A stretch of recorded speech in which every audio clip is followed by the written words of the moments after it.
As a director of fine arts, can you speak and share a little bit about how you go about seeking individuals or recruiting new and young teachers to work in your district?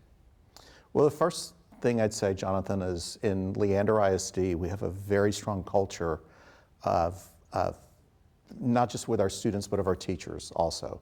The sort of climate that we want to have, not just in a fine arts classroom, but in all of our classrooms. So what I'm looking for is a person who can fit into that culture. And to define it a little bit more, it would be a person who cares about their students, that's the reason why they're there. Because if the students are there, there's no reason for any of us to have a job. Then the next part about it is that they'll do anything to help their students progress as musicians, artists, dancers, actors, depending on which fine arts area that they're in, but not just as artists, but also as human beings, because we have to be about student growth too. And the reality is we're not going to have those students. We're not teaching the students so that they can become musicians, so they can become artists, they can become actors or dancers, although that would be very cool.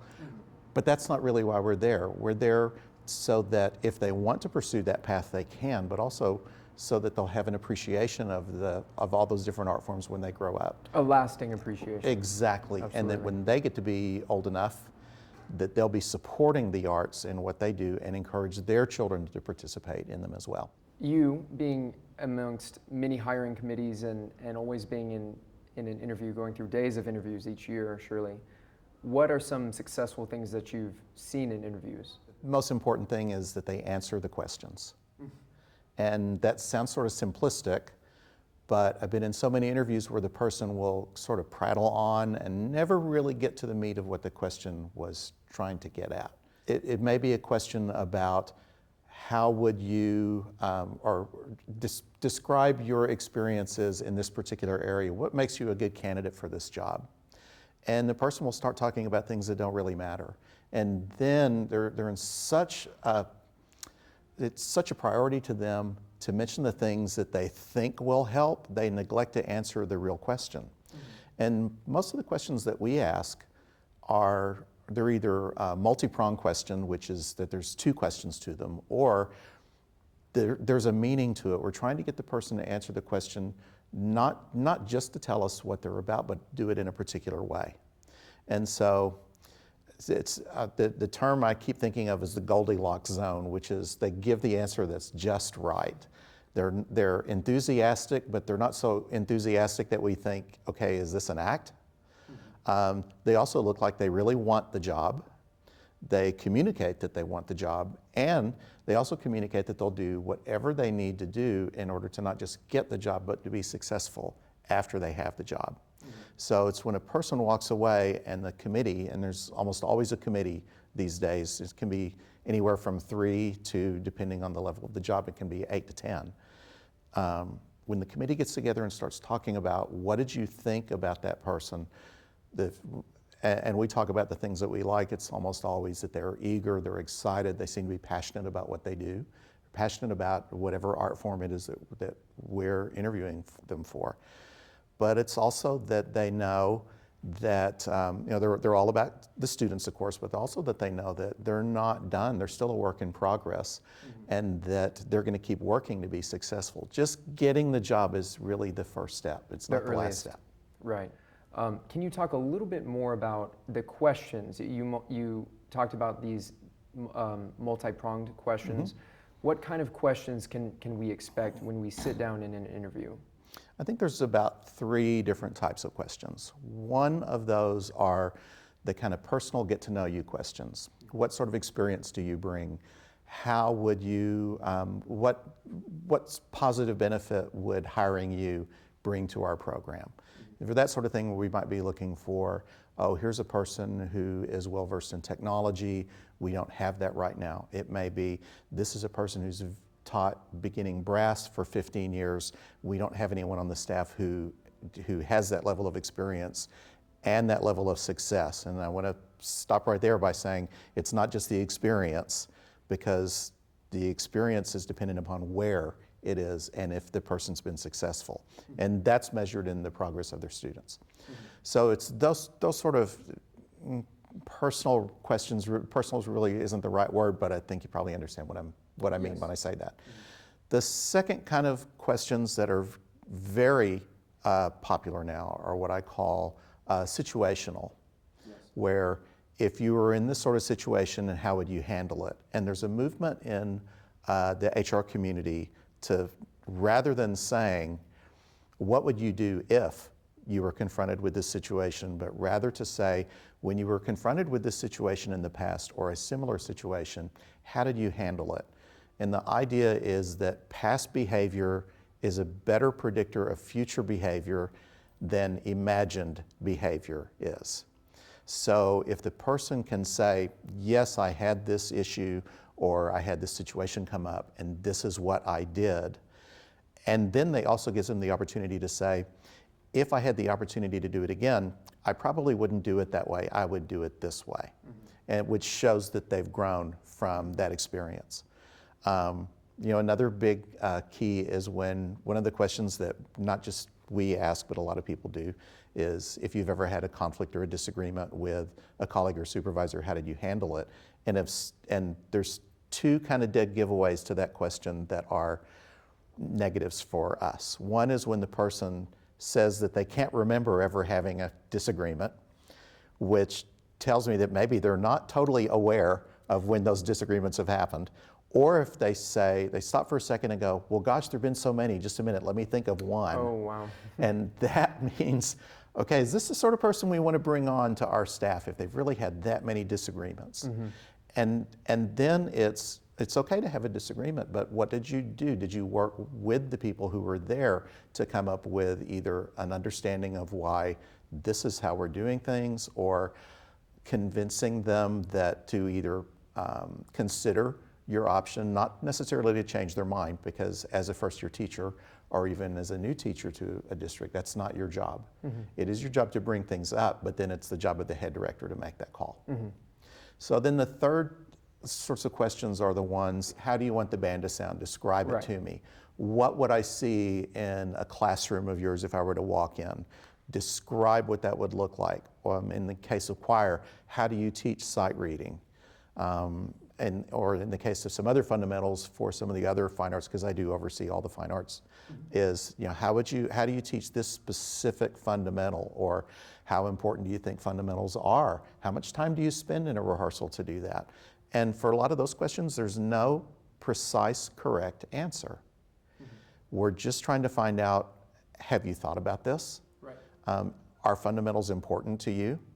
And if they're not, that's kind of a little bit of a problem for us, because we happen to believe that fundamentals are vital. Being both a past teacher and now currently a director of fine arts, what are some pitfalls of young teachers? Well, for this, I can call back to my own experience as a first-year teacher. Granted, it was a long time ago, but it made such a vivid impression on me, I still remember, which is oh my gosh, what have I gotten myself into? I don't know anything. I thought I knew what I needed to do to get this job. I have the degree. My college teachers told me that I was prepared. I have this job. I don't know what to do. Everything that I thought I knew, of all those things, all those skills that I had, none of them are really applicable to the classroom. And that this is a living, breathing 12-year-old kid who's sitting in front of me, who is going to do what I'm asking him or her to do. And that better be the right thing to do, because if it's not the right thing to do, I've messed them up for about 6 weeks or longer. So I've got to tell them the right thing to do. And that taught me that I needed to learn from whoever I could learn from, starting with my colleagues. And not just about classroom management, obviously, that's a huge thing, but also what to tell them, what specific wording to use. Because I also learned very quickly that there were some things that you could say to a student, and they would absolutely do it to the letter of what you said, but that would create some other things that I didn't necessarily want to have happen. So I wanted it to be, what do I say to them that gets the result that I want? It may not be something exactly that's what I want them to do, but I want them to think about something, I want them to do something physically, and that's going to be the end result.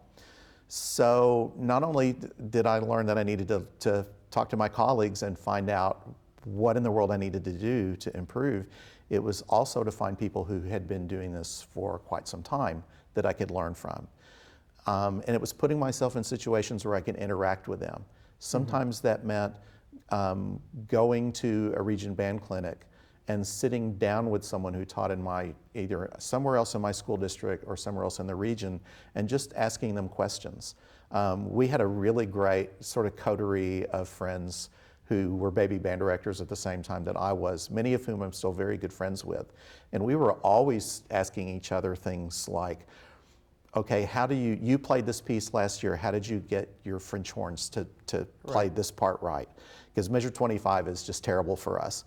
How far can we're all working on the remix and exercise, one note at a time, so how far can your kids go before the sound changes, and what are you doing to get your alto saxophones to sound good on concert E? Because I haven't figured that out yet. And then they would be asking me, well, what are you doing to help your trombones, or whatever it was. And also going to clinics at places like TBA, TMEA, anywhere that I could go where I could encounter people who had been doing this for longer than me that I could get information from. Going to as many workshops as possible. Judging region band. I never turned down the opportunity to judge, whether it was region band or solo and ensemble, because that gave me the opportunity not only to hear other students so I could think about maybe there's something I can learn to help my students get better, but also I'm sitting next to somebody who's taught 15 or 20 years, and it gives me the opportunity to build a relationship with them. And I think this is the thing that may be the single most important thing about being successful in any endeavor, is the relationship piece. We learn to interact with other human beings, and we grow as human beings. And speaking as a out of the closet introvert, off the scale in Myers-Briggs, that sometimes is hard for me, but I do it anyway, because I know that it's important.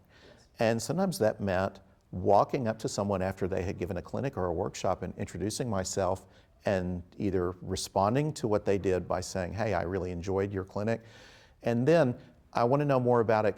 Can we meet sometime and talk about it more? And invariably the person would either say, let's go over here into the corner of this room, or let's go across the hall and we'll talk about it. I'll answer all your questions. And so that helped me a lot too. And then sometimes it was a matter of going somewhere and seeing what somebody did that I didn't think was successful, which told me that I don't need to do this. And I tried to learn from both sets of people, whether it was something that I wanted to do, or something that I figured out I needed to not do ever. One of the fallacies I know of young teachers, because I felt this myself, is we're given the degree, and then if we're fortunate and we make it, we're given a position, we're given a job. And part of the result of receiving those two things feels like now you have to prove yourself. I have felt the sense of I have to do this by myself because it's my responsibility. But what you've said about building relationships, I've since learned is amongst the most important parts, because it's not necessarily about what I know, it's just about what I can find in others. How I can reach out to other people who know far more things than I do, and that is just like as you said, one of the greatest pieces of advice, for us as young teachers. I think that may be the single reason why I've had the success that I've had, was that I learned I sought out people who I thought were really good at what they did, and tried to learn from them. And sometimes that's hard because growth can be painful. And one of the other things I recall is that, and I sort of alluded to this earlier, that 12-year-old kid is going to do whatever I tell them to do, whether it's correct or incorrect. They're still going to do it. And I think one of the things that young teachers have trouble with sometimes is that you're going from a place in college where you're dealing with people who have a lot of knowledge that you're working with, and you can even have a pretend beginning band class where, and we did this at my school one year, where we all were on a different instrument. And so I'm supposedly teaching someone who is playing flute, but actually they're a trumpet player. The flute player in the class is over here playing trombone.